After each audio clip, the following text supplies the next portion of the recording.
Today I want to talk to you about acid reflux. Have you ever had acid reflux? I bet you have, and you don't even know it.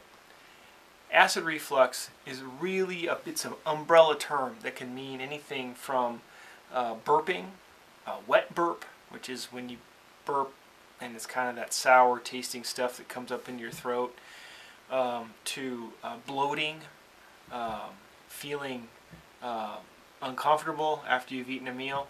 These are all signs that could be described as acid reflux. And I want to talk to you about it today because I think the typical approach to treating acid reflux is silly. And I think after I explain to you how this all works, you'll agree with me. So I want you to imagine that you're sitting down to a nice big meal. For me, a really nice meal would be a nice steak and some steamed broccoli, some green beans, a nice colorful salad, all kinds of reds and oranges and greens and yellows in my salad, maybe with nice balsamic vinegar. Oh buddy, I'm getting hungry. And let's imagine your favorite meal and you're getting ready to eat. And you know, just talking about it, I begin to salivate. And that's part of normal digestion. You get salivation. And then you put the food in your mouth, right? Now, at my house, I have some of my children who think that you actually don't chew your food. You just inhale it. You throw it in there and it goes down and you make it disappear as quickly as possible.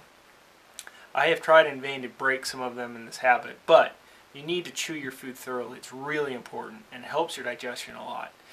So then you swallow and the food goes down your throat and it passes by a valve that separates your esophagus from your stomach. And when there's lots of hydrochloric acid in the stomach, that valve is signaled to close tight and it separates the contents from the stomach from the esophagus and your throat. And once that food gets in your stomach makes hydrochloric acid. Do you know what hydrochloric acid is? Hydrochloric acid is the kind of acid in your car battery.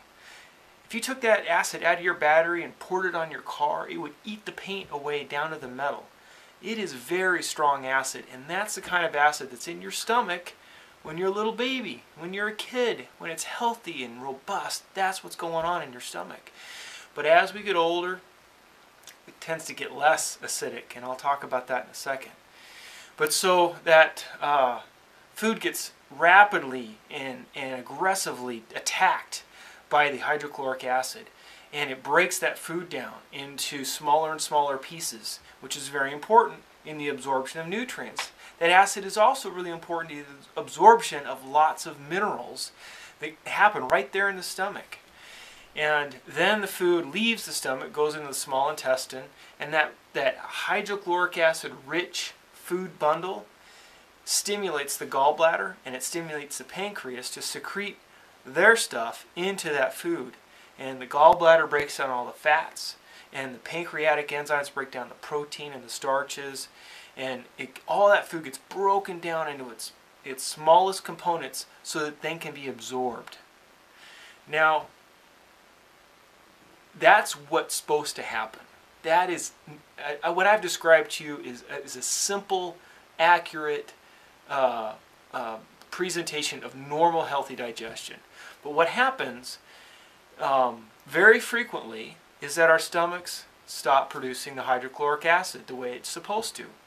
The reason it does that is it requires a ton of energy for your body to make this hydrochloric acid. So when we get stressed, when we get sick, when we get older, our bodies tend not to make that hydrochloric acid like it did when we were younger. And have you ever been stressed? Have you ever been sick? Are you getting older? I mean, this is a very, very common problem.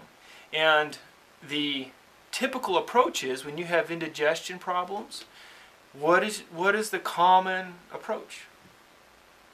Yeah, take an antacid, right? Take some Tums, take some Malux, whatever that stuff is. All that stuff is designed to neutralize the acid, which is the worst thing you can do. So let's talk about what happens when you eat food and the normal hydrochloric acid isn't there to do its job. The first thing that happens is the food just sits in your stomach and it begins to rot. And that rotting food creates gas. And that's where the burping comes from. and the bloating comes from. It's that rotting food in your stomach producing gas.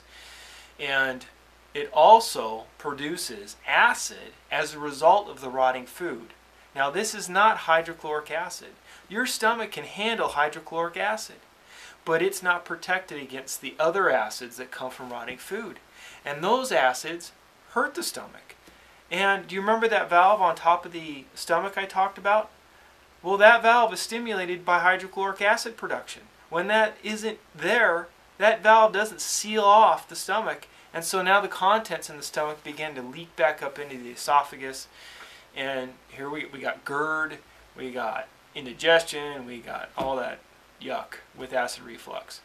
So you can see how important hydrochloric acid is, and how giving an antacid when someone's beginning to have a problem is one of the worst things you can do, because you're perpetuating the problem. Sure, the antacids make you feel better because they neutralize the acid that the rotting food is causing, but it does nothing to fix the problem.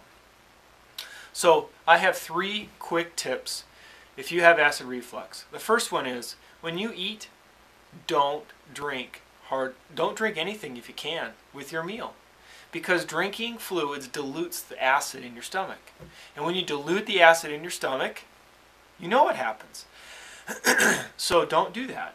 If you're going to have a drink, make it a hot beverage, hot tea, hot coffee. The heat, the hot water, causes the hydrochloric acid to work better. So while you might be diluting it a little,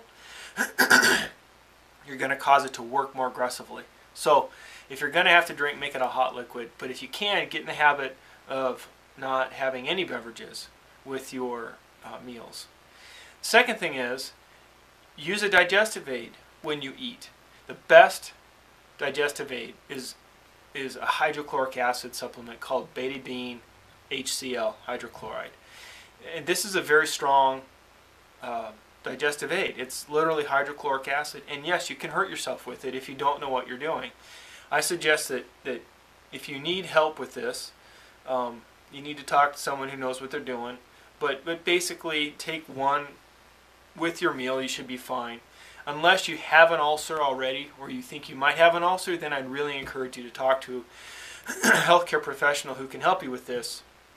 And the last thing is, if you do have an ulcer, and that needs to be addressed, there is an amazing product called Gastrozyme that I've been using for 20 years with my patients. And all that's in this stuff is a substance from cabbage called vitamin U. And this will heal esophageal irritations, ulcerations, stomach ulcerations. It's amazing how well this stuff works. And we can literally heal up those ulcerations and fix the digestive problems and get everything working really well. I mean, and if you think about it, if you think about gallbladder problems and colon problems, can you understand how important HCl production is to the gallbladder and to the colon? It's very critical. This is a big deal.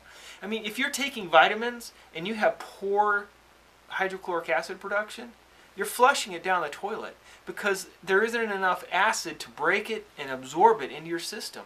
It's very important. We run blood work on people, and we were able to tell from the blood work if their hydrochloric acid production is sufficient or not. So this is a very important subject. It is frequently, most of the time, handled terribly, and it can be a real problem. I hope this has been helpful for you. On my website, there's an article called Acid Reflux that I put together that goes through this, maybe in a little bit more detail. You can reach me there if you'd like to ask a question. I'll do my best to help with that. My website is darylkilcup.dc.com. And I'm Dr. Kilcup. Thank you for watching.